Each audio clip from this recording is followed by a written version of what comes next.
જય હિન્દ વિદ્યાર્થી મિત્રો, હું યશ મોદી આપ સૌનું આત્મનિર્મળ એજ્યુકેશન પોર્ટલ પર હાર્દિક સ્વાગત કરું છું. મિત્રો, આજે આપણે એક અગત્યના ટોપિક એવા 1857ના સ્વાતંત્ર્ય સંગ્રામ વિશે જાણીશું. એ પહેલાં તો હું તમને આત્મનિર્મળ એજ્યુકેશન પોર્ટલ વિશે થોડી વાત જણાવી લઉં કે ભાઈ આત્મનિર્મળ એજ્યુકેશન પોર્ટલ છે એકદમ નજીવા દરે એપ્લિકેશન પ્રોવાઈડ કરે છે, જેની ફીસ માત્ર ને માત્ર 700 રૂપિયા છે જીપીએસસી માટે. એટલા માટે જે મિત્રોએ હજી સુધી એપ્લિકેશન ડાઉનલોડ ના કરી હોય એ મિત્રો પ્લે સ્ટોરમાંથી એપ્લિકેશન ડાઉનલોડ કરી લે અને યુટ્યુબ ચેનલને સબસ્ક્રાઈબ કરી લે. હવે મિત્રો 1857નો સ્વાતંત્ર્ય સંગ્રામ, જ્યારે મિત્રો 1857નો સ્વાતંત્ર્ય સંગ્રામની વાત થાય છે ત્યારે ઘણા બધાના લોકોના મનમાં ઘણા બધા પ્રશ્નો ઉદ્ભવતા હોય છે અને જીપીએસસી મેન્સ અને યુપીએસસી મેન્સનો આ એક ફેવરેટ ટોપિક છે. આમાંથી જીપીએસસી મેન્સમાં બહુ જ બધા પ્રશ્નો બને છે. આપણે દરેકે દરેકની ચર્ચા કરીશું, એનાલિસિસ કરીશું. અત્યાર સુધી મિત્રો અત્યારે આમ જોવા જઈએ તો એક પેટર્ન ચાલે છે કે 1857ના વિદ્રોહ અથવા સ્વાતંત્ર્ય સંગ્રામને કાં તો કોલોનિયલ દ્રષ્ટિકોણથી ભણવામાં આવે છે, કાં તો અમુક ફેકલ્ટી રાષ્ટ્રવાદ દ્રષ્ટિકોણથી ભણાવે છે. હવે ઘણા બધા મિત્રોને ખ્યાલ નહીં હોય, સર કોલોનિયલ દ્રષ્ટિકોણ એટલે શું? તો કોલોનિયલ દ્રષ્ટિકોણ એટલે જે બ્રિટિશરો પોતાને જ સર્વોચ્ચ બતાવે કે ભાઈ અમે ભારતમાં આવ્યા હતા તો અમે ભારતનું કલ્યાણ કર્યું, ભારતમાં કાયદાનું શાસન સ્થાપના કરી, ભારતમાં આવવાથી ભારતને બેનિફિટ થયું. તે પ્રમાણે કોલોનિયલ દ્રષ્ટિકોણ એટલે બ્રિટિશરો દ્વારા જે ઇતિહાસ લેખન થયું હશે એમાં એવું બતાવવામાં આવ્યું હશે કે ભાઈ 1857માં જે વિદ્રોહ થયો હતો એમાં સૈનિકોને જે પણ તત્કાલીન કારણ હતું, જે આપણે રાઇફલમાં જાણતા હોઈએ છીએ કે ગાય અને ભૂંડની ચરબી હતી, એનું કોટિંગ હતું બુલેટ ઉપર, એના કારણે સૈનિકોએ વિદ્રોહ કર્યો હતો, એ રીતે જણાવશે. એ કદી પણ સ્વીકાર નહીં કરે કે ભાઈ જે 1857નો જે વિદ્રોહ, જે સ્વાતંત્ર્ય સંગ્રામ થયો હતો, તેમને જે 1757થી 1857 દરમિયાન 100 વર્ષમાં જે પોલિસી બનાવી એના કારણે થયો હતો, એ ક્યારેય પણ એ લોકો સ્વીકારશે નહીં. મિત્રો, આ ઇતિહાસ સબ્જેક્ટ છે, ઇતિહાસ લેખનનો વિષય છે. ઇતિહાસમાં કોઈ વસ્તુ પર્ટિક્યુલર નથી હોતી. અત્યાર સુધી માર્કેટમાં એક પ્રકારનો ટ્રેન્ડ ચાલે છે ઇતિહાસ લેખનને આખું બદલવાનું, અને જે પ્રોપર રીતે સમજાવવામાં નથી આવતું. લોકોને અમુક બુક આપી દેવામાં આવતી હોય છે કે ભાઈ આ ઇતિહાસ છે, આ વાંચો ને આ તૈયાર કરો. પરંતુ મિત્રો, ઇતિહાસ તો એકદમ ડાયનેમિક સબ્જેક્ટ છે, વિચારધારાનું સબ્જેક્ટ છે. વિચારધારા એટલે જેમ જેમ લેખક બદલાય એમ એમ ઇતિહાસ બદલાતો હોય છે. ધારો કે કદાચ મારા પોઈન્ટ ઓફ વ્યૂથી તમે કદાચ 1857નો વિદ્રોહ સાંભળો તો કદાચ કંઈ અલગ હશે, મારા વિચાર દ્વારા મારો દ્રષ્ટિકોણ અલગ હશે. પરંતુ જ્યારે પણ ઇતિહાસ, જે પણ ઇતિહાસની ફેકલ્ટી હોય તેની એક પ્રાથમિક ફરજ છે કે આપણે દરેકે દરેકને બેલેન્સમાં લઈને મધ્યમ માર્ગ પ્રમાણે ચાલવું. આપણે પ્યોર રાષ્ટ્રવાદી દ્રષ્ટિકોણ તરફ પણ ના જઈ શકીએ. હવે પ્રશ્ન થાય કે સર તમે રાષ્ટ્રવાદી દ્રષ્ટિકોણની વાત કરો, તો મિત્રો રાષ્ટ્રવાદી દ્રષ્ટિકોણનો મતલબ એ થાય છે કે ભાઈ જે 1857નો જે વિદ્રોહ થયો હતો એ ખરેખર વિદ્રોહ નહીં, સ્વાતંત્ર્ય સંગ્રામ હતો. 1857ની તો ક્રાંતિ હતી. આ રાષ્ટ્રવાદી દ્રષ્ટિકોણના જેટલા પણ ઇતિહાસકાર છે એ 1857ને સ્વાતંત્ર્ય સંગ્રામ અથવા ક્રાંતિનું નામ આપતા હોય છે. એટલે હવે બે વિચારધારાની એક લડત જેવું થયું છે. આના ઉપર બહુ જ બધી બુકો લખાઈ છે. 1857નો વિદ્રોહ ઇતિહાસ લેખન માટે સૌથી ચર્ચિત મુદ્દો છે.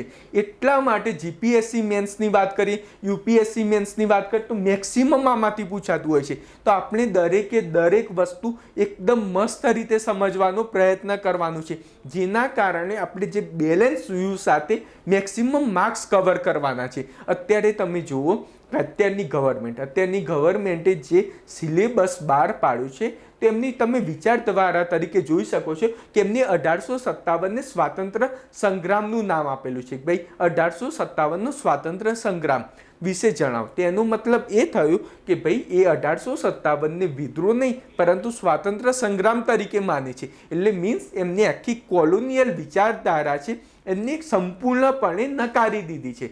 પરંતુ જ્યારે તમે આ તો કદાચ તમે ક્લાસ 3 લેવલ એ બધા માટે તમારે આ કોન્સેપ્ટ સમજવાનું કદાચ તમને કામ એટલું ના આવી શકે, ફેક્ચ્યુઅલ ઇન્ફોર્મેશન ના મળે. પરંતુ જ્યારે પણ તમે 1857નો વિદ્રોહ ભણો, તમે ખરેખર સમજવા માગતા હોય દરેકે દરેક ફેક્ટ, તો આ વિડીયો જોવાથી તમારે એટલા બધા ફેક્ટ કવર થઈ જશે કોન્સેપ્ટ વાઇઝના. તો કાલ ઉઠીને કોન્સેપ્ટ વાઇઝ જીપીએસસીમાં કોઈ પણ પ્રશ્ન પૂછાય તે તમારે ખોટો નહીં પડે, કેમ કે દરેકે દરેક કોન્સેપ્ટ કવર કરાવવાનું છે. તો આ ગવર્મેન્ટનો જે સિલેબસ આપ્યો કે રાષ્ટ્રવાદી દ્રષ્ટિકોણ પ્રમાણે આખો આપ્યો છે, પરંતુ દરેકે દરેક વસ્તુ સાચું ના હોઈ શકે. અમુક અંગ્રેજોની વાત પણ થોડું ઘણું તથ્ય હોઈ શકે. તો આપણે બેલેન્સ વ્યૂ, નો ડાઉટ આપણે મેક્સિમમ 80% રાષ્ટ્રવાદી દ્રષ્ટિકોણથી ભણીશું, પરંતુ 20% કોલોનિયલ દ્રષ્ટિકોણ, અંગ્રેજો આના વિશે શું કહે છે એના વિશે જાણીશું, જેના કારણે આપણે બેલેન્સ વ્યૂ મેન્ટેન કરી શકીશું.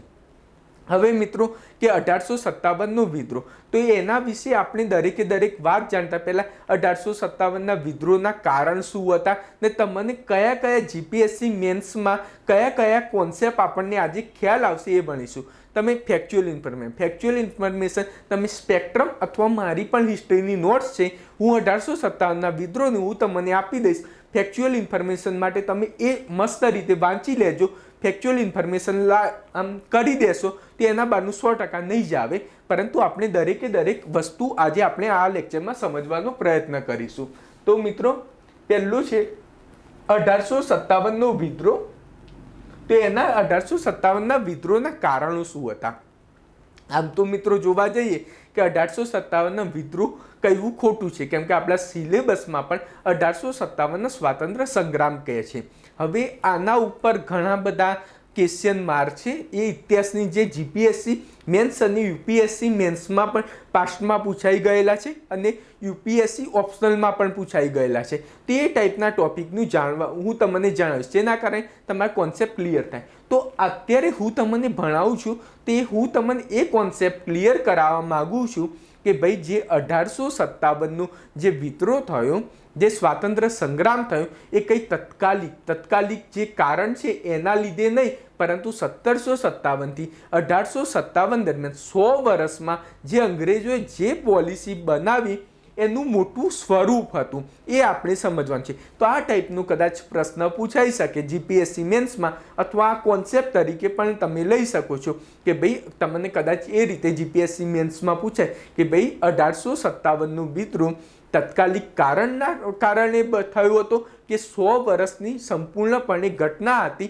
એનું વિશ્લેષણ કરો. એનું પીક સ્વરૂપ હતું જે 1757થી 1857 સુધી જે બ્રિટિશરોએ પોલિસી બનાવી, એનું પીક સ્વરૂપ હતું, એનું વિશ્લેષણ કરો. તો ત્યારે આ ટાઈપનો પ્રશ્ન પૂછાય ત્યારે તમારે દરેકે દરેક ડાયમેન્શન સમજવા પડશે કે ભાઈ 1857નો જે વિદ્રોહ થયો તે પહેલાં એ વિદ્રોહ થવાના પાછળના રાજનૈતિક કારણ શું હતા. 1757થી 1857 દરમિયાન બ્રિટિશરો એવી તો કેવી પોલિસી બનાવી જેના કારણે આ વિદ્રોહ થયો. એમના ઘણા બધા બીજા સામાજિક પોલિસી શું હતી, ઇકોનોમિક પોલિસી શું હતી, એ દરેકે દરેક જાણીશું. તો એના પરથી આપણને આઈડિયા આવશે કે ભાઈ 1857 પહેલાં પણ નાના ઘણા બધા વિદ્રોહ થયા હતા, પણ એ નાના સ્વરૂપમાં હતા, એના કારણે તે મેક્સિમમ અસફળ રહ્યા હતા. તો આ નાના વિદ્રોહનું પીક સ્વરૂપ એ 1857નો વિદ્રોહ હતો. તમે 1857 પહેલાં તમે ઘણા બધા વિદ્રોહ જોઈ શકો છો કે 1817નો પોલીગર વિદ્રોહ કહી શકીએ, કોલ અને મુંડા જાતિનો જે વિદ્રોહ થયો હતો, ભીલ વિદ્રોહ, સંથાલ વિદ્રોહ, પછી સંન્યાસી વિદ્રોહ. તો આ બધા ઘણા બધા થયા હતા. હવે ઘણા બધા મિત્રોના મનમાં પ્રશ્ન થતા હશે કે સર નોટ્સ કેવી રીતે બનાવો, તમે તો પાછળ લખતા નથી. તો મિત્રો આ ખાલી જસ્ટ સમજવાનું છે. હું તમને દરેકે દરેક જે પણ છે નોટ્સ એ હું તમને પ્રોવાઈડ ગ્રુપમાં કરી દઈશ, તેમાંથી ડાયરેક્ટ વાંચી લેજો એટલે તમારે ક્લિયર. અત્યારે વિડીયો માત્ર ને માત્ર સમજો, દરેકે દરેક કોન્સેપ્ટ સમજો, એના કારણે તમને ખૂબ જ બેનિફિટ થશે. તો આપણે 1857નો વિદ્રોહ છે, તો મેં પહેલું અત્યારે આપણે એના કારણ ભણીએ છીએ. તો આમાંથી તમને એ જાણવા મળશે કે ભાઈ 1857નો વિદ્રોહ મેં પહેલાં વાત કરી એ પ્રમાણે કે ભાઈ 1757થી જે પોલિસી બ્રિટિશરોએ બનાવી પ્લાસીના યુદ્ધ પછીની, તે એનું પીક પોઈન્ટ 1857નો વિદ્રોહ હતો. એના કારણ લખવાનું. તો કદાચ તમને એમ પૂછે કે ભાઈ 1857ના વિદ્રોહના કારણ શું હતા, તો આ રીતે આપણે લખી શકીએ છીએ કે ભાઈ રાજનૈતિક, પ્રશાસનિક કારણ, રાજનૈતિક અને પ્રશાસનિક કારણ. તો ચાલો મિત્રો રાજનૈતિક અને પ્રશાસનિક કારણ સમજવાનો પ્રયત્ન કરીએ કે બ્રિટિશ શાસનની વિદેશી પ્રકૃતિ ભારતીયોને અસંતુષ્ટ કરે. અંગ્રેજ ભારતમાં હંમેશા વિદેશી જ રહ્યા અને પ્રજાતીય શ્રેષ્ઠતાના નશામાં ચૂર રહ્યા. આથી ભારતીયો સાથે ભેદભાવ કાયમ રહે. તમે જુઓ કે અંગ્રેજો હંમેશા વિદેશી જ રહ્યા. એ અંગ્રેજો આવ્યા તો એ લોકો ભારતીયોને તેમ કહે, ભાઈ તમે તો તમે તો કારા છો, તમારામાં કઈ બુદ્ધિ જેવું છે જ નહીં, અમે લોકો તો શ્રેષ્ઠ છીએ એટલે અમારા નીચે તમારે કામ કરવાનું, અમારી સામે નહીં બોલવાનું, ઝૂકીને જ વાત કરવાની. તો એ રીતે એટલે હવે ભારતીયો સ્વાભાવિક છે, તો ભારતીયો તો નારાજ હતા કે આ લોકો શેની આવી બધી વાતો કરે છે. તો આ પણ એક પ્રકારનું કારણ હતું જેથી ભારતીય અસંતુષ્ટ હતા, જેના કારણે કોઈ પણ વ્યક્તિને રિસ્પેક્ટ ના આપો એટલે તમે સમજી શકો છો કે ભાઈ એ વ્યક્તિ તમારાથી નારાજ જ હોવાનું છે. ભલે ને પછી એ ગરીબમાં ગરીબ વ્યક્તિ હોય. એટલે આ આપણને શીખવાડે છે, એ ઇતિહાસ પરથી આપણને શીખ મળે છે. આ મિત્રો, અંગ્રેજોની નીતિઓએ ઘણા બધા રાજ્યોને સ્વતંત્ર સમાપ્ત કરીને આધ્યન કર્યા. ખાલસા નીતિએ અનેક શાસકને અસંતુષ્ટ થયા અને જ્યારે અવધને ગેરવહીવટના આરોપમાં અંગ્રેજી રાજ્યમાં ભેરવી દેવામાં આવ્યું તો ત્યાં અસંતોષ તીવ્ર થયો. તો મિત્રો, આ રાજનૈતિક કારણમાં બતાવે છે. તમે જુઓ કે બ્રિટિશરોએ જે પણ, ધારો કે તમે જાણો છો કે 1848માં ડેલહાઉસી શાસનમાં આવે, તો ડેલહાઉસી આવતા વેત જ એમને ડેલહાઉસી ખાલસા નીતિ અપનાવી. હવે ખાલસા નીતિ તમે જાણો છો કે એમાં ગમે તે કરીને જેમને દત્તક પુત્ર ના હોય તેમને દત્તક પુત્ર કઈ લેવાની પરમિશન જ ના હતા આપતા એ લોકો. આમ તો દત્તક પુત્ર હોય એમ, એક મિનિટ તમે ધ્યાનથી સમજો કે અમુકને કન્ફ્યુઝન થાય છે. તો દત્તક પુત્ર, તો આમ કેવું હોય કે પહેલાં એવું હતું કે જે રાજાનો પુત્ર ના હોય તે દત્તક પુત્ર લઈ શકતા હતા, પરંતુ ડેલહાઉસે ખાલસા નીતિ અંતર્ગત એવો નિયમ બનાવ્યો કે કોઈ પણ દત્તક પુત્ર લઈ નહીં શકે. ને આ ટાઈપનું હશે જેમને પુત્ર નહીં હોય એમને ડાયરેક્ટ એનું શાસન બ્રિટિશરોની અંડર કરી દેશે. હવે આનો ડેલહાઉસીનો મુખ્ય ઉદ્દેશ શું હતો કે બ્રિટિશરોનું શાસન મેક્સિમમ ભારતમાં ફેલાવું, તે માટેની આ પદ્ધતિ લાવ્યા હતા. ત્યાં સુધી તો વાત બરોબર હતી, પરંતુ એમને એક બીજી પદ્ધતિ લાવ્યા કે કુશાસન, કે એટલે કોઈ જગ્યાએ સારી રીતે શાસન નથી કરતા કોઈ રાજા તો પણ એમને પદભ્રષ્ટ કરીને એ રાજ્ય પોતામાં સમાવી દેશે. જેમ કે અવધમાં એમને કામ કર્યું હતું. મોસ્ટ આઈએમપી છે કે ભાઈ ડેલહાઉસીની કઈ બે નીતિ પ્રખ્યાત હતી, તો ડેલહાઉસીની ખાલસા નીતિ, જેમાં દત્તક પુત્ર જેને ના દત્તક પુત્રની પરમિશન નહોતા આપતા લેવાની, ને બીજી હતી જે કુશાસન, એટલે કોઈ પણ પ્રકારે કુશાસનના મુદ્દે પણ કોઈ પણ રાજાને પદભ્રષ્ટ કરી શકતા હતા, જે અવધના નવાબને કર્યા હતા, વાજીદ અલી શાહને. કદાચ પ્રિલિમિનરીમાં આ ટાઈપનો પ્રશ્ન પૂછાય કે ડેલહાઉસીએ કયા રાજવીને પદભ્રષ્ટ કરીને એમનું રાજ્ય પોતાનામાં બ્રિટિશરોમાં સમાવી લીધું, તો અવધના રાજા વાજીદ અલી શાહ. અહીંયા આગળ મિત્રો નામ લખું છું.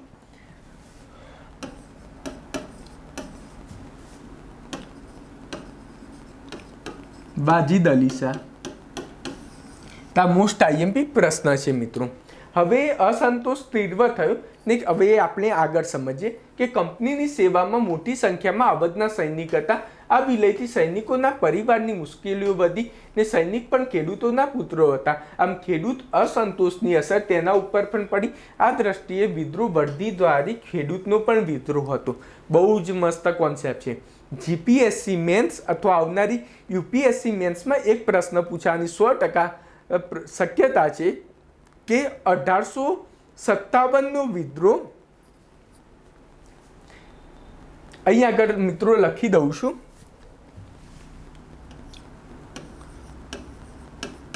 1857નો વિદ્રોહ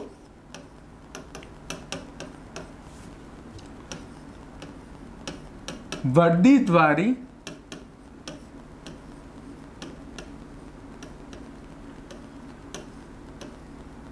ખેડૂત વિદ્રોહ હતો.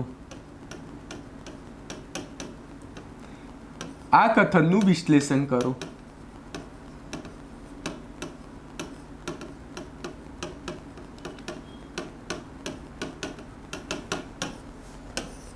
આ ટાઈપનો પ્રશ્ન તમને જીપીએસસી મેન્સમાં પૂછાઈ શકે છે કે ભાઈ 1857નો વિદ્રોહ વર્દીદારી ખેડૂત વિદ્રોહ હતો. હવે જેને ઇતિહાસ 1857નો વિદ્રોહ ધ્યાનથી નહીં સમજ્યા હોય તો તે આ પ્રશ્નનો આન્સર નહીં જ આપી શકે. તો આપણે જાણવાનું છે કે ભાઈ 1857ના વિદ્રોહને વર્દીદારી ખેડૂત વિદ્રોહ કેમ કહેવામાં આવતો હતો. તે માટે તમારે સ્પષ્ટ રીતે સમજાવવા માટે તમને અવધ વિશે ખ્યાલ હોવો જોઈએ. તો મિત્રો, હું અવધ વિશે અહીં લખું છું. તો અવધ, તો તમે જાણો છો કે અવધના રાજા વાજિદ અલી શાહને ડેલહાઉસીએ પદભ્રષ્ટ કર્યો કુશાસનના અંતર્ગત. હવે મિત્રો અવધ વિશે થોડી ઇન્ફોર્મેશન લેવી પડશે. આપણે વર્દીધારી ખેડૂત વિદ્રોહ હતો એ મેન્સનો આન્સર લખતા પહેલાં અવધ વિશે આપણને પ્રોપર જાણકારી હોવી જોઈએ. તો કેમ વર્દીધારી ખેડૂત વિદ્રોહ હતો? તો એના પક્ષમાં તમે એમ લખી શકો છો કે અવધ, તો અવધમાં મુખ્યત્વે બે કોમ વધુ હતી જે વ્યવસાય કરતા હોય ને મિત્રો, એક ખેડૂત અને સૈનિક. ને મોસ્ટલી એવું હતું કે જે બ્રિટિશરો, તો બ્રિટિશરોના સેનામાં જો આપણે સંખ્યાની દ્રષ્ટિએ જોવા જઈએ તો મિત્રો અવધના સૈનિકો, અવધમાંથી આવેલા સૈનિકોની સંખ્યા ખૂબ જ વધુ પ્રમાણમાં હતી. તો આ ધ્યાનમાં રાખજો, અવધની સંખ્યા બહુ વધુ પ્રમાણમાં હતી. ને અવધમાં જે પણ ખેડૂતના પુત્રો જે સૈનિકમાં હતા એમના પિતા અથવા એનું કોઈના કોઈ ફેમિલી મેમ્બર ખેડૂત હતું. હવે બ્રિટિશરોએ જે પોલિસી બનાવી હતી તે મેં આગળ ભણાવી ચૂક્યો છું કે જે જમીનદારી, જે બધી પોલિસી બનાવી હતી ટેક્સ ઉઘરાવવાની, રેવન્યુ ઉઘરાવવાની, તમને આગળ મેં સમજાવ્યું હતું કે રૈયતવાળી પદ્ધતિ, કાયમી જમાબંધી, મહાલવારી, તે બધી પદ્ધતિ અનુસાર બ્રિટિશરો મેક્સિમમ ટેક્સ ઉઘરાવવાની પદ્ધતિ અપનાવી હતી. આના કારણે શું થશે કે જે ખેડૂતો હશે એ નારાજ થશે, કેમ કે ભલે દુષ્કાળ પડતો હોય, ભલે અતિવૃષ્ટિ થતી હોય, ગમે તેવી તકલીફ હોય ખેડૂતે, તો પણ એ લોકો ટેક્સ ઉઘરાવવાનું છોડતા નહોતા. એના કારણે ખેડૂતો પણ એમના કારણે નારાજ હતા. તેમજ તમે સૈનિકો, તો સૈનિકોનો મુદ્દો તમે જોઈ શકો છો કે જે તમે જોયું બુલેટ હતી, તો બુલેટમાં જે કોટિંગ હોય એ ગાય અને ભૂંડની હતી, તો હવે તમે ચામડીથી બનાવી લેતી. એના કારણે મોસ્ટલી અવધના જે સૈનિકો હતા એ બ્રાહ્મણ હતા. હવે બ્રાહ્મણ તમે જાણો છો કે ભાઈ એ નોનવેજ એ ખાવું એમના ધર્મ વિરુદ્ધ છે, તેના કારણે સૈનિકો પણ નારાજ થવાના. તો તમે એ દ્રષ્ટિથી જુઓ કે ભાઈ ખેડૂતો એમની પોલિસીથી નારાજ હતા, એમના છોકરાઓ જે સૈનિકો હતા તો એ એમની જે પણ ધર્મ ભ્રષ્ટ થઈ રહ્યો હતો એના કારણે નારાજ હતા. પછી જે રાજા, તો રાજાને કુશાસનના કારણે પદભ્રષ્ટ કર્યો તો રાજા પણ નારાજ હતા. તો આ પરથી તમે જોઈ શકો કે અવધની જે પણ પ્રજા, જે વર્દીધારી ખેડૂત વિદ્રોહ, એટલે મીન્સ ખેડૂતો પણ ભાગ લીધો છે પ્લસ સૈનિકોએ પણ ભાગ લીધો છે. તો અવધના સંદર્ભમાં આપણે સમજાવી શકીએ છીએ. તો પક્ષમાં તમે લખી શકો કે ભાઈ અવધની દ્રષ્ટિએ અવધમાં આ રીતે મેં બતાવ્યું ને કે ભાઈ અવધમાં મુખ્યત્વે ખેડૂતો અને સૈનિકો રહેતા હતા મુખ્ય પ્રમાણમાં, ને દરેકે સૈનિકોમાં પણ કોઈના કોઈ ફેમિલીમાં ખેડૂતો હોય એ ફિક્સ જ હતું. દરેક પોતાના અમુક પર્સનલ રીઝન, જેમ કે ખેડૂતોને મેક્સિમમ રેવન્યુ ઉઘરાવવામાં આવતું હતું, ટેક્સ ઉઘરાવવામાં આવતો હતો, તેના કારણે નારાજ હતા. ને જ્યારે સૈનિકો, તો સૈનિકોની મેં વાત કરી કે જે રાઇફલ નવી દાખલ કરવામાં આવી હતી એમાં જે ગાય અને ભૂંડની ચામડીનું જે કોટિંગ હતું એના કારણે પણ એ લોકો નારાજ હતા, સૈનિકો નારાજ હતા. એના કારણે બંને નારાજગીના કારણે બંને કોમોએ અવધમાં ભાગ લીધો હતો. એના કારણે આપણે 1857ના વિદ્રોહને વર્દીધારી ખેડૂત વિદ્રોહ કહી શકીએ. પક્ષમાં લખવાનું મિત્રો, આન્સર રાઇટિંગ કરો ત્યારે પક્ષ અને વિપક્ષ બંને હોય. તો પક્ષમાં તમે આ રીતે લખવાનું કે આ સ્ટેટમેન્ટ હતું 1857નું, એનું વિશ્લેષણ કરો લખેલું છે. તો આપણે પક્ષમાં આ બધા મુદ્દા લખી દીધા. અવધના સંદર્ભમાં આપણે સાબિત કર્યું કે ભાઈ આર્યો વર્દીધારી ખેડૂત વિદ્રોહ હતો. પરંતુ સામે વિપક્ષમાં લખવાનું કે ભાઈ 1857નો વિદ્રોહ જે બંગાળમાં થયો હતો, તો બંગાળમાં તો માત્ર ને માત્ર તે આર્મી કેમ્પ પૂરતો જ હતો, જેમ કે સૈનિકો પૂરતો જ હતો. ત્યાં આગળ જે મધ્યમ વર્ગના લોકો હતા, જે તમે જાણો છો કે બ્રિટિશરોનું શાસન, તો બ્રિટિશરોનું શાસન મુખ્યત્વે ક્યાં? કોલકાતા. ત્યાં આગળ એનું મુખ્ય મથક કોલકાતા હતું. તો જ્યારે બ્રિટિશરોએ નવી એજ્યુકેશન પોલિસી લાવ્યા, અંગ્રેજી શિક્ષણ દાખલ કર્યું, ત્યારે મેક્સિમમ લાગુ બંગાળમાં કર્યું. એના કારણે જે મધ્યમ વર્ગ, જે શિક્ષિત વર્ગ હતો એ તો ખુશ થયા કે ભાઈ અહીંયા આગળ તો કાયદાના શાસનની વાતો કરવામાં આવે છે, ને પહેલાં તો આપણે રાજાનું શાસન હતું, એના કરતાં આના પ્રમાણે આ રીતે ચાલશો તો આપણને વધારે પ્રમાણમાં ન્યાય મળશે. એ લોકોને પ્રમાણે આશા હતી એ લોકોની, ને તમે જોઈ શકો છો પાછળથી એ આશા તૂટી જ ગઈ. પરંતુ શરૂઆતમાં અંગ્રેજી એજ્યુકેશન લાવ્યા તો એ લોકોને એક પ્રકારે આશા હતી. એના કારણે મધ્યમ વર્ગ, જે શિક્ષિત વર્ગ હતા એમને 1857ના વિદ્રોહમાં ભાગ જ નહોતો લીધો. તેના પરથી આપણે એમ કહી શકીએ છીએ કે ભાઈ બંગાળના સંદર્ભે માત્ર ને માત્ર સૈનિક પૂરતું જ હતું, જ્યારે અવધના સંદર્ભે દરેક કોમે દરેકે 1897 અવધના દરેક વ્યક્તિએ પાર્ટિસિપેટ કર્યું હતું. ને આ જ રીતે કદાચ એમ પૂછે કે 1857નો સ્વાતંત્ર્ય સંગ્રામ હતો, ક્રાંતિ હતી, તો ક્રાંતિનો અર્થ શું? કોઈ એક કોમ ના ભાગ લે. ક્રાંતિમાં બહુ જ બધા દરેક ભાઈ સૈનિક હોય, ખેડૂત હોય, જમીનદાર હોય, તો સમાજનો દરેક વર્ગ ભાગીદાર થાય, મોટા પ્રમાણમાં ભાગ લે, ત્યારે તમે ક્રાંતિનું સ્વરૂપ આપી શકો. તો અવધના સંદર્ભમાં એ બધું બંધ બેસતું થાય છે. તો જ્યારે પણ તમારે એવું સાબિત કરવું હોય કે ભાઈ 1857નો વિદ્રોહ ક્રાંતિ હતો, તો તમે અવધનું ઉદાહરણ આપીને તમે પક્ષમાં લખી શકો અને વિપક્ષમાં બીજા બધા ઘણા બધા ઉદાહરણો છે. એવું તમને આગળ જઈને સમજાવીશ કે ભાઈ એને ક્રાંતિ કેમ ના કહી શકાય. તે પ્રમાણે લખીને બેલેન્સ વ્યૂ સાથે તમે આન્સર આપી શકો છો. તો આપણે આ વસ્તુ આપણે સમજ્યા કે રાજનૈતિકમાં અવધનું મહત્વ શું હતું. ને મિત્રો આ તમને ક્યાંય નહીં મળે, તો આ ધ્યાનથી નોટ ડાઉન જીપીએસસી મેન્સ માટે કરી દો. અને જે જીપીએસસી પ્રિલિમિનરીની તૈયારી કરે છે તો આવું કોન્સેપ્ટ સમજ વાંચવાનું. તો મિત્રો તમારી જોડે બુક આપેલી જ છે, તો બુક ગમે તે વાંચશો તો એ તમને ફેક્ચ્યુઅલ ઇન્ફોર્મેશન તો મળી જશે, પરંતુ તમને લોંગ ટર્મ ત્યારે જ યાદ રહેશે જ્યારે તમે એકદમ ટોપિક સમજ્યા હશો કે ભાઈ અવધનું મહત્વ શું હતું. આવું કોઈ જગ્યાએ બુકમાં નહીં લખેલું હોય, તો એટલા માટે તમે લેક્ચરમાં આવો છો.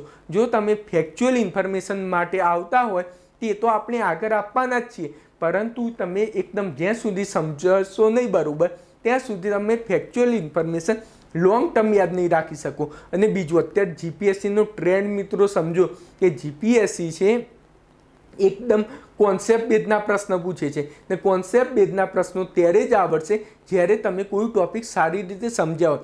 લાસ્ટ ટાઈમે કોઈને ના ખ્યાલ હોય તો એ ટાઈપનો પ્રશ્ન પૂછાયો તો નીચેનામાંથી કયા રાજવીએ 1857ના વિદ્રોહમાં ભાગ નહોતો લીધો ગુજરાતના સંદર્ભમાં? એ ક્યારે આવડશે તમને? જ્યારે તમે દરેક વાત સમજ્યા હશે. તો એ ટાઈપનો હું બીજો બી તમને પ્રશ્ન સોલ્વ કરાવીશ કે કોને ભાગ નહોતો લીધો, એ કેવી રીતે સમજવું. તો આ દરેક ટોપિક કોન્સેપ્ટ બેઝના છે, એ પૂછાતા હોય છે. એટલા માટે આટલું બધું તમારે સમજાવવું પડે છે કે ભાઈ અવધનું મહત્વ શું હતું. અવધ 1857ના વિદ્રોહનું મેન સેન્ટર પોઈન્ટ હતું. 1857 વિદ્રોહ ક્રાંતિ લોકો કહેતા હોય છે, પરંતુ મિત્રો તમને ખ્યાલ ના હોય કે 1857નું વિદ્રોહની આપણે વાત કરીએ તો માત્ર ને માત્ર ઉત્તર ભારત અને મધ્ય ભારત પૂરતું જ સીમિત હતું. તમે દક્ષિણ ભારતમાં પૂછો ભાઈ 1857નું વિદ્રોહ શું છે, સ્વાતંત્ર્ય સંગ્રામ શું છે, કંઈ જ ખબર નહીં. ને એમાં પણ 1857ના જે ઉત્તર ભારત અને મધ્ય ભારતમાં સીમિત જગ્યા પૂરતું જ હતું. તમે પંજાબમાં જઈને પૂછો કે ભાઈ 1857નું વિદ્રોહ શું હતું, ઉપરથી પંજાબમાં તો સપોર્ટ કરતા હતા અંગ્રેજોને. તમે નેપાળમાં પૂછો તો 1857નું વિદ્રોહ શું હતું, તો ઉપરથી એ લોકો તો સપોર્ટ કરતા હતા. તમે જુઓ કે 1857 જે નેપાળના ગુરખા કોમ હતી એ અંગ્રેજોના પક્ષમાં લઈને ભારતીયો વિરુદ્ધ લડ્યા હતા. તે પણ તમારે સમજવાનું છે. આ ટાઈપના પ્રશ્ન પૂછાશે કે ભાઈ આ જગ્યાને સપોર્ટ કરતા હતા તો નહોતા કરતા. તો આ રીતે કદાચ તમને પૂછાય કે 1857નું વિદ્રોહ કયા વિસ્તાર પૂરતો જ સીમિત હતો, તો ઉત્તર ભારત અને મધ્ય ભારત પૂરતો જ સીમિત હતો. ને કયાય ભાગ નહોતો લીધો, ને ભાગ લીધો તે હું તમને આગળ જણાવીશ મિત્રો. તો આ નોટ ડાઉન કરતા રહેજો. હવે આ વર્દીધારી વિદ્રોહ હતો એ આપણે સમજ્યા. હવે આર્થિક કારણ શું હતું? હવે આર્થિક કારણમાં અંગ્રેજોની આર્થિક નીતિએ ભારતીય અર્થવ્યવસ્થા પરંપરાગત રત્નાનો નાશ કર્યો ને વધુ પડતા કરની રકમના લીધે ખેડૂતો નિર્ધન થયા. આ મસ્ત શિલ્પનું પતન થયું ને રોકડીય પાકની ખેતીના લીધે ખાદ્યની અછત સર્જાઈ. દુષ્કાળમાં વધારો થયો, જન અસંતોષ વધ્યો. બીજી બાજુ બ્રિટિશ ન્યાયિક પ્રણાલીની આર્થિક શોષણને પ્રોત્સાહન મળ્યું, જેથી જન અસંતોષ વિદ્રોહ હતો. હવે આ ટાઈપનો આર્થિક ઉપર તે જીપીએસસી મેન્સમાં એક પ્રશ્ન પૂછાઈ ગયો છે, એ હું તમને સમજાવીશ કે ભાઈ 1857ના વિદ્રોહ થયો તે તે સમય દરમિયાન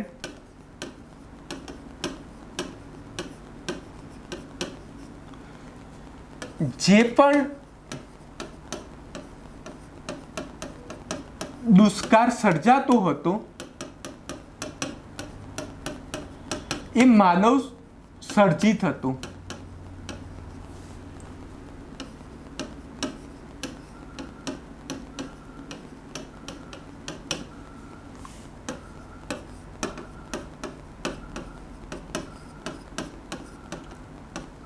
વિશ્લેષણ કરું તો 1857ના સમયગાળા દરમિયાન એટલે આપણે એમ કહી શકીએ છીએ કે 1813માં બ્રિટિશરો નવી આર્થિક ઇકોનોમિક પોલિસી લાવ્યા.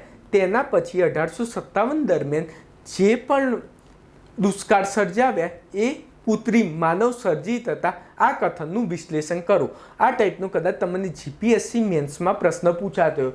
અવારનવાર આ ટાઈપના હું જેટલા બોલું છું મિત્રો, કાં તો જીપીએસસી મેન્સમાં પાછળના યરમાં પૂછાયેલા હોય અથવા યુપીએસસી મેન્સમાં જે ઓપ્શનલના પેપરમાં પૂછાય એ ટાઈપના પ્રશ્નો છે. એકદમ મસ્ત છે. આ ટાઈપના બેઠા પ્રશ્ન 100%. જો 1857નો વિદ્રોહમાંથી જીપીએસસી મેન્સમાં પ્રશ્ન પૂછે તો ગેરંટી મારું છું આ કોન્સેપ્ટ બારનો એક બી પ્રશ્ન નહીં હોય. એટલા માટે આ બેઠા પૂછાશે. તો તમને નહીં આવડે, જો સમજ્યા નહીં હોય તો દરેક સમજી લેજો. તો આ ટાઈપનું કદાચ તમને પૂછાય કે ભાઈ 1857નો વિદ્રોહ થયો એ સમયગાળા દરમિયાન 1813થી 1857માં જે પણ દુષ્કાળ સર્જાય એ માનવ સર્જિત હતા. હવે આ ટાઈપનું કથનનું વિશ્લેષણ કરવાનું મિત્રો કે ત્યારે આપણે 1813 દરમિયાન બ્રિટિશરોની પોલિસી સમજવી પડશે.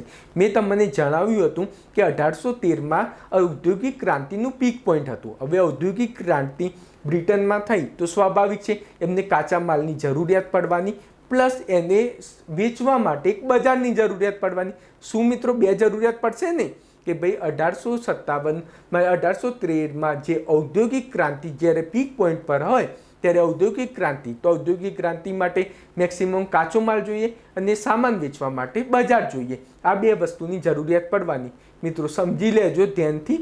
તો હવે જરૂર પડવાની તે માટે કાચો માલ લાવવા માટે એમને કંઈ તો કરવું પડશે ને મિત્રો. તે લોકો કાચો માલ લાવવા માટે મેક્સિમમ ભારતના સંસાધનોનું દોહન કરતા હતા અને પાછો એ માલ ભારતમાં વેચાય એ માટે એ લોકો એક એવો વર્ગ ઉત્પન્ન કરવા માગતા હતા જેના કારણે એમની વસ્તુ ખરીદે, જે આપણે મધ્યમ વર્ગ કહી શકીએ છીએ. અને તે લોકો એક એવી પોલિસી લાવવા માગતા હતા, આમ એમ કહી શકીએ એક પ્રકારની એવી પોલિસી લાવ્યા કે જેના કારણે મેક્સિમમ ભારતનો જે પણ માલ સામાન હોય ભારતના હસ્ત ઉદ્યોગમાં બનાવેલો હોય તેમાં ટેક્સ બહુ જ ઊંચો નાખતા હતા. ને જ્યારે ત્યાંથી બ્રિટનમાંથી જે તૈયાર માલ થઈને આવે એમને ટેક્સ ફ્રી કરી દેતા હતા. એનાથી શું થયું કે ભારતની જે વસ્તુ તે એકદમ મોંઘા ભાવે થઈ માર્કેટમાં, જ્યારે બ્રિટિશથી આવેલી વસ્તુ એકદમ સસ્તા ભાવે. એટલે સ્વાભાવિક છે જે સસ્તું છે એ લોકો લેવાના જ. આના કારણે આપણા હસ્ત ઉદ્યોગ ભાગી ગયા. તો આનું કારણ આ પણ એક કારણ છે કે ભાઈ ભારતમાં હસ્ત ઉદ્યોગ કેમ ભાગી ગયા. હવે બીજું, હવે તમને જે દુષ્કાળ પડ્યો હતો એ માનવ સર્જિત હતું એ કથનનું વિશ્લેષણ કરવાનું છે. તો આપણે સમજવું પડશે કે ભાઈ આપણા જે ખેડૂતો હતા તો આપણા ખેડૂતોની પહેલાં કન્ડિશન બહુ જ સારી એવી હતી. મેક્સિમમ એ આપણે એમ કહી શકીએ ધાન્ય, જેના કારણે દરેક વ્યક્તિ આરામથી પોતાનું પેટ ભરીને ખાઈ શકે એવી સ્થિતિ હતી. પરંતુ જ્યારે બ્રિટિશરો આવ્યા તે લોકોએ કંઈ જ નહીં, મેક્સિમમ એમને જે ટેક્સ ઉઘરાવવાની જે રેવન્યુ પોલિસી નાખી તેમાં તમે જોઈ શકો છો કે રૈયતવાળી પદ્ધતિ, જમીનદારી પદ્ધતિ, મહાલવાળી પદ્ધતિ, દરેકનો મુખ્ય ઉદ્દેશ જ એ હતો કે ભાઈ મેક્સિમમ ટેક્સ ઉઘરાવું. આના કારણે એ લોકો ભલે કંઈ પણ કન્ડિશન હોય, ખેડૂતો જોડે કંઈ આવક એટલી ના હોય, ઇન્કમ પાક એટલો ઉગ્યો ના હોય, તો પણ મેક્સિમમ ટેક્સ ઉઘરાવવાના કારણે જે ખેડૂતો હતા તે એકદમ નિર્ધન જેવી સ્થિતિ થઈ. હવે એ લોકો જે પણ આધુનિક ટેકનોલોજી પાછળ જે ખેતી માટે જે અમુક ઇનપુટ કોસ્ટની તો જરૂર પડે તેમને એકદમ ઓછો જ કરી દીધો કે ભાઈ આપણી જોડે ઓલરેડી કંઈ પૈસા જ નથી તો ક્યાંથી ખેતી કરવા માટે એ લોકો આધુનિક ટેકનોલોજી અથવા એનો ઉપયોગ કરશે. તો એ લોકોએ બંધ જ કરી દીધું એના કારણે ડાયરેક્ટ પ્રોડક્શનમાં ઇફેક્ટ પડી. ને પછી તમે જોઈ શકો કે ભાઈ બ્રિટિશરોએ પાછું ઘરેનું ઉત્પાદન, કાચો માલ જે બ્રિટિશમાં ઉત્પન્ન કરી શકાય, જે કાચો માલ તરીકે લઈ શકાય, જેમ કે રોકડિયા પાક, એના ઉપર મેક્સિમમ ફોકસ કરવાનું કહ્યું. તો આના કારણે આ જ વસ્તુ થઈ કે એના કારણે જે ખેડૂતો જે ધાન્ય ઉગાડતો હતો એ રોકડિયા પાક પછી ગરી એનું ઉત્પાદન કરતો થાય, એના કારણે ધાન્યનું એટલું ઉત્પાદન થયું નહીં. એના કારણે દુષ્કાળ જેવી સ્થિતિ આવી કે ભાઈ ખેડૂતો જોડે ખેડૂતને આમ જે એકદમ આમ કહી શકે ને એકદમ હતાશ થઈ ગયું. તમે કદાચ એમ ઉદાહરણ તમે સમજી શકો, કદાચ તમે કોઈ જગ્યાએ જોબ કરવા જાઓ છો તો ત્યાં આગળ તમને કંઈ પૈસા જ ના આપે, તમારું શોષણ જ કરશે, તો તમારો ઉત્સાહ તો નહીં રહે કે ભલે ને આ કંપનીને જે થવું હોય થાય, પણ હું હવે બરાબર કામ નહીં કરું. તે જ રીતે ખેડૂતોનું થઈ, એના ઉપર એટલા બધા ટેક્સ નાખવામાં આવે તો લાસ્ટમાં એ કંટાળી ગયો કે ભાઈ આ બધું શું છે. તેના કારણે પછી જે પણ એના કારણે પ્રોડક્ટિવિટી જે ઉત્પાદકતા છે એકદમ ઘટી ગઈ. એના કારણે એ સમય દરમિયાન તમે જોઈ શકો છો ઘણા બધા મોટા પ્રમાણમાં દુષ્કાળ પડ્યા હતા. તેનું કારણ આ જ હતું કે આ દુષ્કાળ એ માનવ સર્જિત હતા, બ્રિટિશરોએ જે પોલિસી બનાવી હતી એનું જ પરિણામ હતું આ દુષ્કાળ. તો આ ટાઈપનો કદાચ પ્રશ્ન પૂછાય તો આ રીતે સમજાવી દેજો કે ભાઈ ખેડૂતો માટે જે પોલિસી બનાવી હતી ત્યારે રૈયતવાળી માલવાળી એ દરેક કાયમી જમાબંધી એ દરેકે દરેક પોલિસીનો ઉલ્લેખ થવો જોઈએ. તો આ એક કોન્સેપ્ટ છે જે આગળ આર્થિક કારણમાં પૂછાઈ ગયેલું છે પ્રશ્ન. હવે ન્યાયિક પ્રણાલી પણ એમને સપોર્ટ કરતી હતી, એ પણ તમે સમજી શકો છો. હવે સામાજિક સાંસ્કૃતિક કારણ, તો અંગ્રેજોએ ભારતીય સંસ્કૃતિની નિમ્ન બતાવી અને ઈસાઈકરણને મહત્વ આપ્યું. આમ વિવિધ કાયદા બનાવી, સામાજિક ધાર્મિક બાબતોમાં હસ્તક્ષેપ કર્યા, જેવા કે સતી પ્રથા નિરોધક કાયદો, ધાર્મિક અયોગ્યતા અધિનિયમ, વિધવા પુનઃવિવાહ વગેરે. આ હસ્તક્ષેપથી ભારતમાં અસંતોષ થયો. તો તમે જોઈ શકો છો કે બ્રિટિશરો છે તે કેવો વર્ગ ઊભો કરવા માંગતા હતા જે એકદમ આધુનિક વર્ગ ટાઈપનો, જેના કારણે એમના જે માલ સામાન બ્રિટિશમાંથી આવે એ એને પરચેસ કરે. તે માટે એમને સામાજિક અને સાંસ્કૃતિકમાં પણ દખલગીરી શરૂ કરી. એમને ઔદ્યોગિક ક્રાંતિ પીક પોઈન્ટ પછી જે આમાં દખલગીરી કરી હતી. હવે આના કારણે પણ તમે જોઈ શકો કે ભાઈ એ લોકો ઈસાઈકરણને મહત્ત્વ આપ્યું. એના કારણે પણ આપણા જે મૌલવી હોય એ નારાજ થઈ ગયા કે ભાઈ આ લોકો તો આપણા ધર્મને ભ્રષ્ટ કરવા માગે છે, એના કારણે આપણે એમના વિરુદ્ધ કંઈ કદમ લેવા પડે. એના કારણે જ આપણા મૌલવીઓ છે 1857ના વિદ્રોહ દરમિયાન સારામાં સારી ભૂમિકા ભજવી હતી. ગામે ગામે જઈને લોકોને જાગૃત કર્યા હતા મૌલવીએ. તેનું કારણ આ જ હતું કે ભાઈ જે એ લોકો સામાજિક અને ધાર્મિક હસ્તક્ષેપ આપણા ધર્મને નીચો બતાવતા હતા, એના કારણે પણ ઘણા બધા લોકો તમે જોઈ શકો છો પાછળથી નવ જાગૃતિ આંદોલન થયું. એનું મુખ્ય કારણ જ એ હતું કે ભાઈ એમને સામાજિક અને સાંસ્કૃતિક પોલિસીમાં દખલગીરી કરીને આપણા ધર્મને નીચો બતાવવાનો પ્રયત્ન કર્યો. એના કારણે લોકોને થયું કે ભાઈ આપણે તો વર્ષોથી આપણી સંસ્કૃતિને શ્રેષ્ઠ માનીએ છીએ, તો આ લોકો પાછું શું નવું લાય કે પોતાને શ્રેષ્ઠ બતાવતા થયા. એ માટે એ લોકોએ સંશોધન કર્યું. પછી એમને જાણવા મળ્યું કે બ્રિટિશરો માત્ર ને માત્ર વાતો કરે છે, એમની પોલિસીમાં કંઈ એટલે કંઈ જ દમ નથી.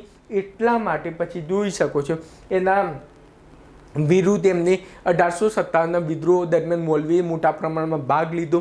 તે દરમિયાન તમે જોઈ શકો સતી પ્રથા નિરોધક, આમ તો સતી પ્રથા સારો જે કાયદો હતો, પરંતુ એ દરમિયાન તમે જોઈ શકો કોઈ પણ મોટા પ્રમાણે જે રિવાજ ચાલતો હોય એના વિરુદ્ધ કોઈ પણ ડિસિઝન લેવામાં આવે તો તેની સ્થાનિક જનતા મોસ્ટલી નારાજ થઈ જાય. ને મધ્યમ વર્ગ, શિક્ષિત મધ્યમ વર્ગ, જેમને એવું હતું કે ભાઈ સતી પ્રથા યોગ્ય નથી, તે લોકો નહોતો ભાગ લીધો. એનું કારણ જે હતું કે એ લોકો સતી પ્રથાને સપોર્ટ કરતા હતા. સહી કે સતી પ્રથા જે નિરોધક કાયદો છે એને સપોર્ટ કરતા હતા.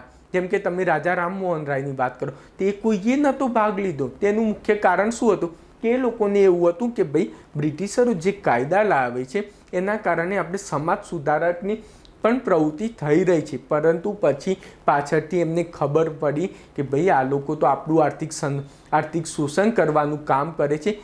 તેમ રાષ્ટ્રવાદનું ઉદય થયો. તમે મિત્રો સમજો કે 1857નો જે સ્વાતંત્ર્ય સંગ્રામ આપણે કહીએ છીએ એ વખતે રાષ્ટ્રવાદનો ઉદ્ભવ જેવું કંઈ હતું જ નહીં મિત્રો.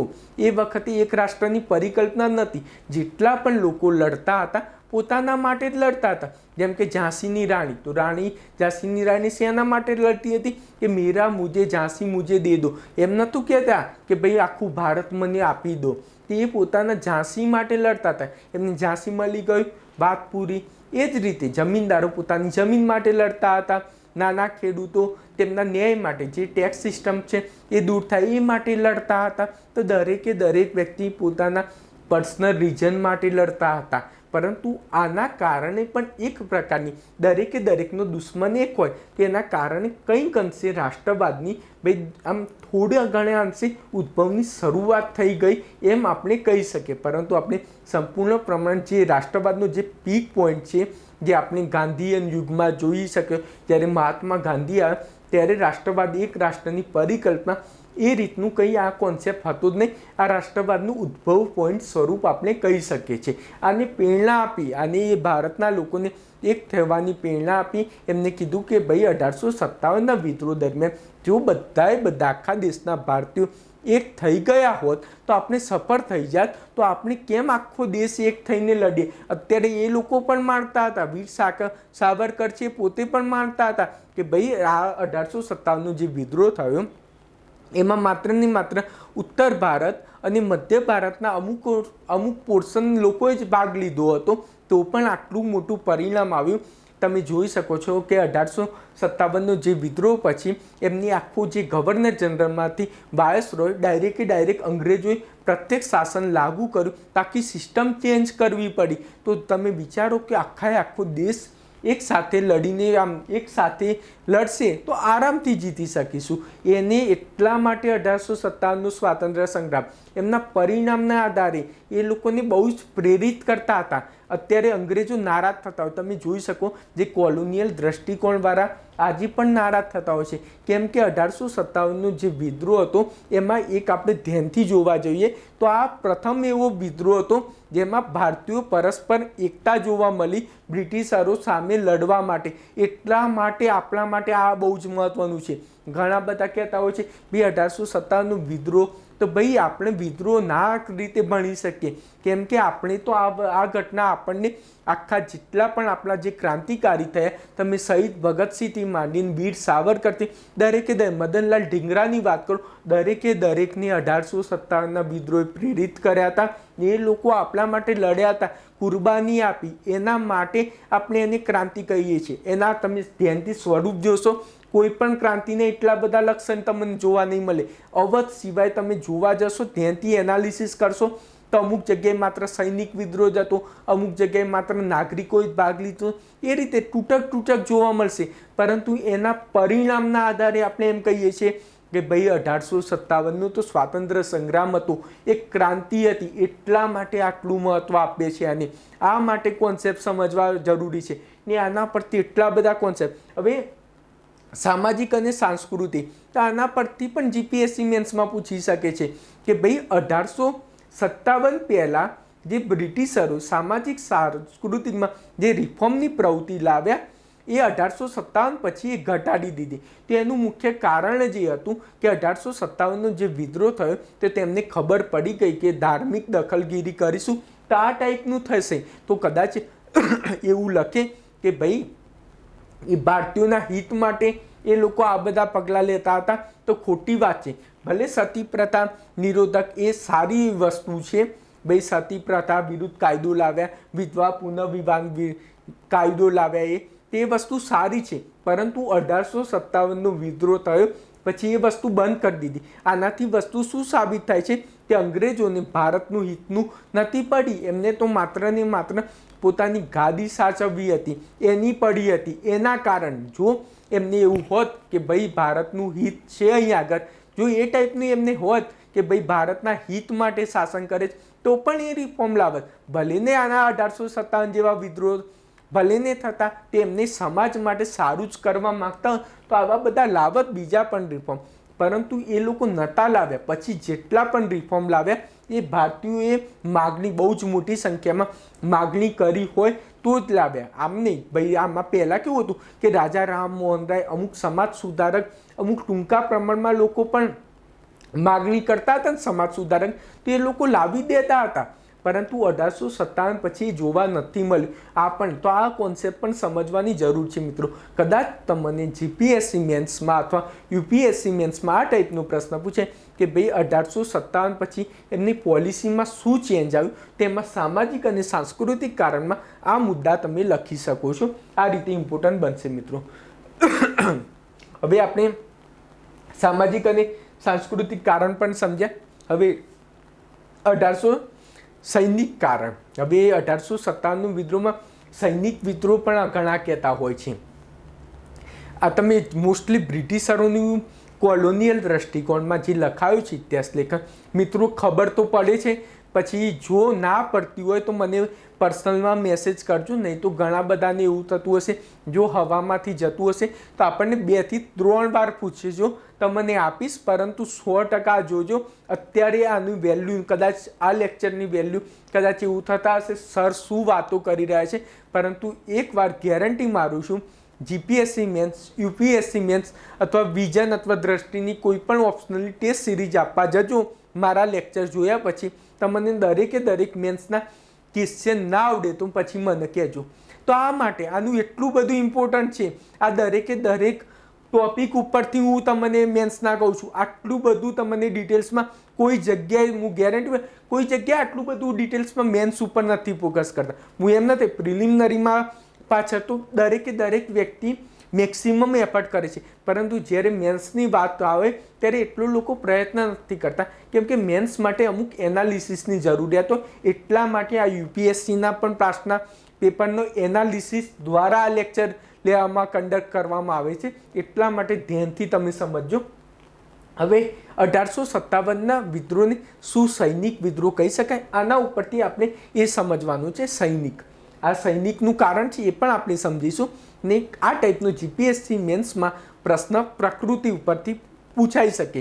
1857નું નેચર ઓફ 1857 એ ટાઈપનું હોય છે એ એના ઉપરથી. તો કદાચ તમને જીપીએસસી મેન્સમાં પ્રશ્ન પૂછાય કે શું 1857ના વિદ્રોહને સૈનિક વિદ્રોહ કહી શકાય, તો આ ટાઈપનો પ્રશ્ન પૂછાય તો તમારે એ રીતે લખવું પડશે કે ભાઈ 1857ના વિદ્રોહની શરૂઆત એક સૈનિક વિદ્રોહથી થઈ હતી, પરંતુ જેમ જેમ આગળ વધ્યું ત્યારે તમે જોઈ શકો છો એમાં વ્યાપક પ્રમાણમાં નાગરિક લોકોએ, જમીનદાર, ખેડૂતોએ, દરેકે દરેક આદિવાસી પ્રજાતિ છે એ લોકોએ દરેકે દરેક વ્યક્તિઓએ પણ ભાગ લીધો. એટલા માટે આપણે એમ કહી શકીએ શરૂઆતના તબક્કામાં ભલે સૈનિક વિદ્રોહ હોય પરંતુ પાછળના તબક્કે આપણે એને માત્ર ને માત્ર સૈનિક વિદ્રોહ ના કહી શકીએ. તો એ રીતે આપણે સમજવાનું. એમ છતાં પણ બંગાળમાં આનું સ્વરૂપ સૈનિક વિદ્રોહ સ્વરૂપમાં હતું. મેં વાત કરી કે બંગાળમાં તે દરમિયાન જ અંગ્રેજી શિક્ષણ લાવવામાં આવ્યું હતું. તમને લોર્ડ મેકોલે ખબર હોવી જોઈએ ભાઈ લોર્ડ મેકોલેએ 1833ના સમયગાળા દરમિયાન અંગ્રેજી શિક્ષણ બંગાળમાં લાગુ કર્યું હતું, કોલકાતામાં લાગુ કર્યું હતું. એના કારણે લોકોની આશા હતી કે ભાઈ અંગ્રેજી શિક્ષણના કારણે લોકોનું ભલું થશે, પરંતુ પાછળથી એમને ખ્યાલ આવ્યો કે ભાઈ આનાથી કંઈ હિત નહીં. પરંતુ એ દરમિયાન એ લોકો એ ભ્રમમાં જીતા હતા. એના કારણે બંગાળમાં માત્ર ને માત્ર આનું સૈનિક વિદ્રોહનું સ્વરૂપ હતું. પરંતુ તમે એની કાઉન્ટરમાં એમ લખી શકો કે અવધમાં તમે જુઓ કે ભલે શરૂઆત ભલે સૈનિક વિદ્રોહથી થઈ પરંતુ એમાં મેક્સિમમ નાગરિકોએ પણ ભાગ લીધો હતો. તો આ ટાઈમે હવે આપણે સમજીશું કે ભારતીય સૈનિકોના વેતન ભથ્થા તેમજ પદોન્નતિમાં ભેદભાવ કરવામાં આવતા હતા.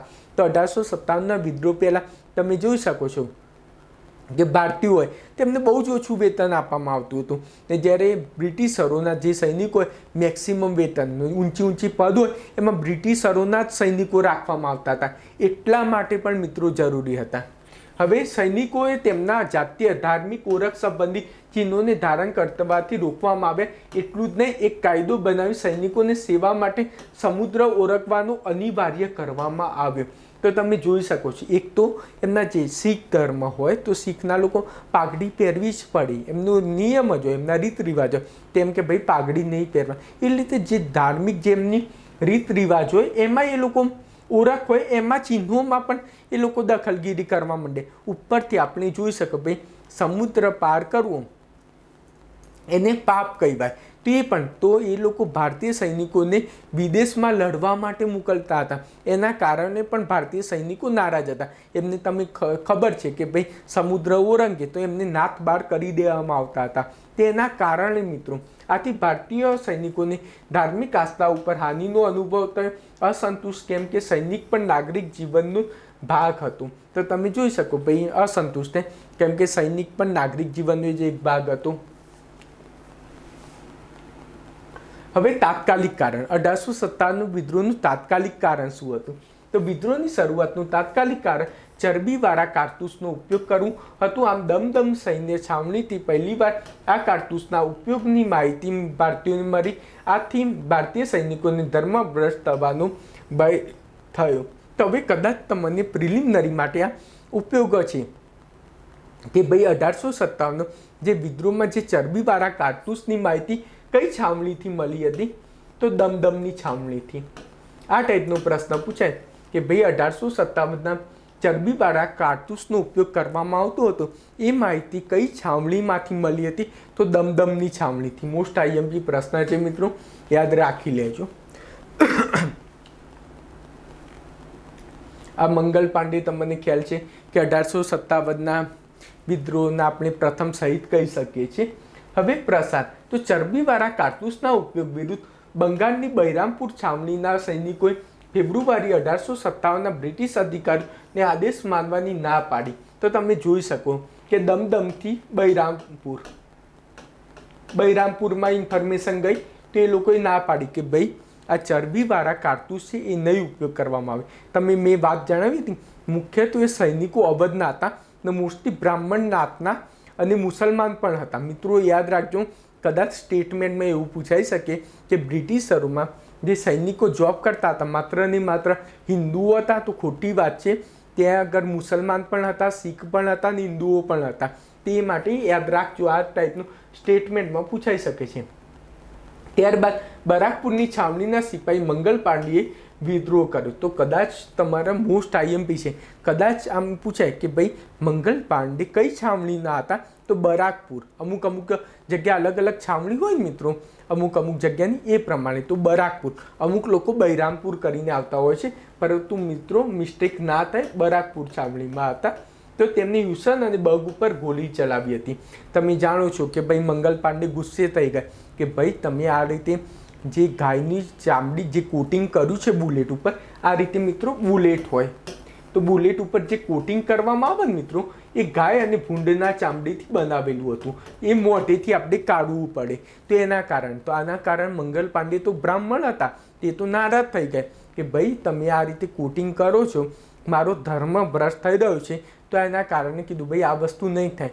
તો પણ અંગ્રેજો માન્યા નહીં. એટલા માટે એમને હુસેન અને બગ ઉપર ગોળી ચલાવી. કદાચ પ્રિલિમિનરીમાં આ ટાઈપનો પ્રશ્ન પૂછાય કે મંગલ પાંડેએ કોની ઉપર ગોળી ચલાવી હતી, કયા અંગ્રેજ અધિકારી ઉપર ગોળી ચલાવી હતી? તો હ્યુસન અને બગ. મેં પહેલી આની જાણકારી ક્યાંથી મળી હતી? દમદમ છાવણીથી. પછી મંગલ પાંડે કઈ છાવણીમાં અંતર્ગત હતા? તો બરાકપુર. મોસ્ટ આઈએમપી આ પ્રશ્ન છે, યાદ રાખી લેજો. જેમાં બગનું મૃત્યુ થયું હતું અને વિદ્રોહની વિધિવત શરૂઆત મેરઠ છાવણીથી પરથી થઈ હતી. કદાચ તમને પૂછાય કે ભાઈ 1857ના વિદ્રોહની વિધિવત શરૂઆત ક્યાંથી થઈ હતી? તો મેરઠ છાવણીથી થઈ હતી.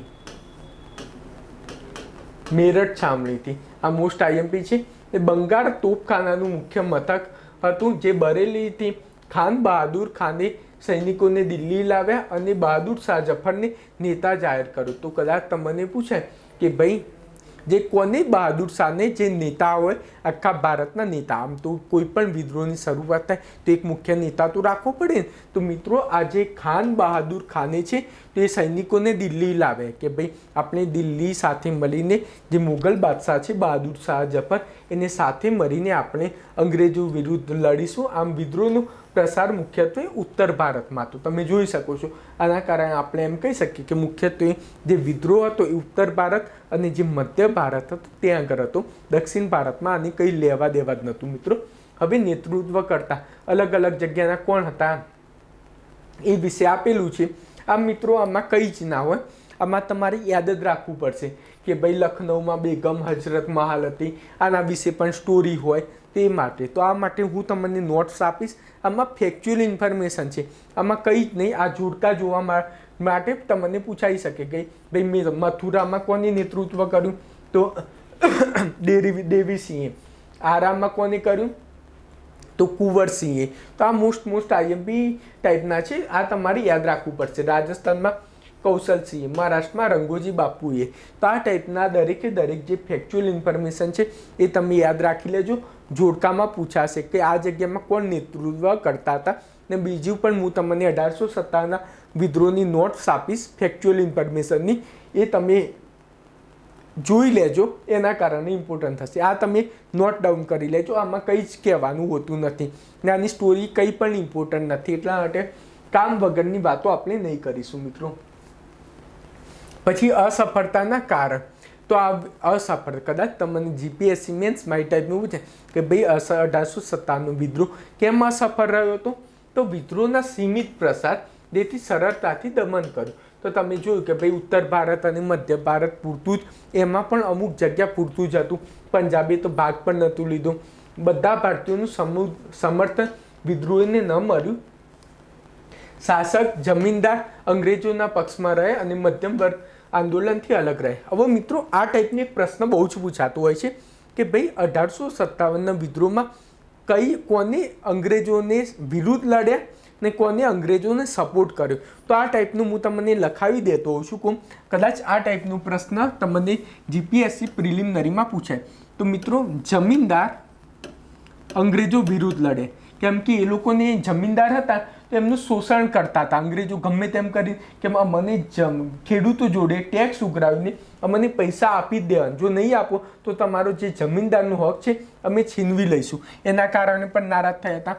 પછી ખેડૂતો વિરુદ્ધ લડે, કેમ કે જે રીતે એ લોકોએ ટેક્સ સિસ્ટમ લાવ્યા હતા એ મેં તમને જણાવ્યું જ હતું કે ભાઈ ખેડૂતોએ જે ટેક્સ સિસ્ટમ લાવ્યા હતા અંગ્રેજો એમની ઉપર, જે રૈયતવાળી પદ્ધતિ મેક્સિમમ ટેક્સ ઉઘરાવવાનું કામ કર્યું હતું, એના કારણે પણ ખેડૂતો નારાજ થયા હતા. પછી સૈનિકો, તો તમે સૈનિકો જોઈ શકો પગાર એ બધું એ લોકોને આપતા નહોતા, એના કારણે પગાર પણ એકદમ ઓછો આપતા હતા. પછી સમુદ્ર પાર મોકલતા હતા, એના કારણે પણ નારાજ હતા. પછી જે રાજા, સ્થાનિક રાજા, ઘણા બધા સ્થાનિક, દરેક રાજા નારાજ નહોતા, પરંતુ ઘણા બધા રાજા જેમ કે વડોદરાના જે ગાયકવાડ હતા એ અંગ્રેજોના સપોર્ટમાં હતા, પરંતુ અમુક રાજા અંગ્રેજોની વિરુદ્ધમાં હતા. પરંતુ ઘણા બધા સ્થાનિક રાજાઓનો પણ સપોર્ટ મળ્યો તો એના વિરોધમાં હતા, અંગ્રેજોના વિરુદ્ધમાં લડ્યા હતા એમ કહી શકીએ. તો જેમ કે આપણે કુંવરસિંહની વાત કરીએ, પછી બેગમ હજરત મહાલની વાત કરી હતી. આ રીતે ઘણું મોટું આખું લિસ્ટ છે.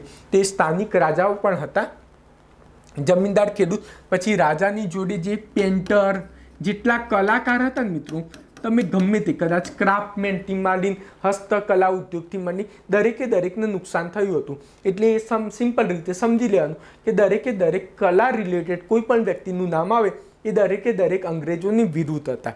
હવે અંગ્રેજોના સપોર્ટમાં કોણ હતા એ પણ આપણે જુઓ. તો મિત્રો જે સાહુકારો,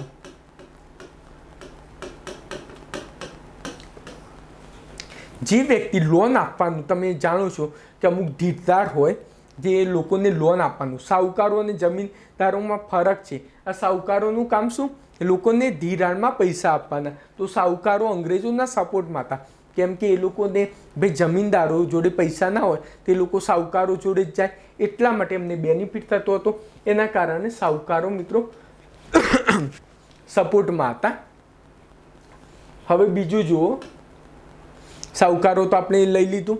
હવે એ લોકોના સપોર્ટમાં મધ્યમ વર્ગ, મેં વાત કરી શિક્ષિત મધ્યમ વર્ગ કેમ સપોર્ટમાં? એ લોકોને એવી આશા હતી કે ભાઈ કાયદાનું શાસન સ્થપાશે, જેમ કે સતી પ્રથા નાબૂદ કરી, વિધવા પુનઃવિવાહ. એમને એવું લાગ્યું કે ભાઈ આ બ્રિટિશરો આવશે, એના કારણે જે જડતા છે સમાજમાં, અમુક ઢોંગી બાબા છે એ ઓછા થશે, એના કારણે ભારતનું હિત થશે, કાયદાનું શાસન આવશે. એટલા માટે એ લોકોની અમુક આશા હતી, એના કારણે મધ્યમ વર્ગ એ દરમિયાન એમની સપોર્ટરમાં હતા. પછી પંજાબ, નેપાળ, આ બધાની જગ્યાએ સૈનિકોની જે ટુકડીઓ હતી એ પણ અંગ્રેજોના સપોર્ટમાં હતી. પંજાબની અમુક પ્રજાતિ હતી પણ અંગ્રેજોના સપોર્ટમાંથી, શીખો, ગુરખાઓ એ બધા અંગ્રેજોના સપોર્ટમાં હતા. તો આ રીતે આપણે કદાચ તમને પૂછાય પછી નીચેમાંથી કઈ કોમ અંગ્રેજોના સપોર્ટમાં હતી ને કઈ અંગ્રેજોના વિરુદ્ધમાં હતી, તો આ રીતે તમે લખી શકો. ભાઈ સપોર્ટમાં સાહુકારો હતા, મધ્યમ વર્ગ લોકો હતા, પંજાબ અને નેપાળની મેં વાત કરી ને, જે એ લોકો પણ મેક્સિમમ અંગ્રેજોના સપોર્ટમાં હતા. આ રીતે પછી કેન્દ્રીય સંગઠનનો અભાવ તેમજ કોઈ કેન્દ્રીય નેતૃત્વ ન હતું. તમે જોઈ શકો જે પ્રોપર નેતૃત્વ હોય એનો અભાવ હતો, જે વિભિન્ન ક્ષેત્રના લોકોને એક જૂથ કરી શકે. આથી અંગ્રેજો વિદ્રોહનું સરળતાથી દમન કરી શકે. અંગ્રેજોનો યોગ્ય સૈનિક કમાન્ડર, આધુનિક શસ્ત્ર સંચાર સુવિધાનો સહયોગ મળે. આથી તેઓ વિદ્રોહ દબાવવામાં સફળ રહ્યા.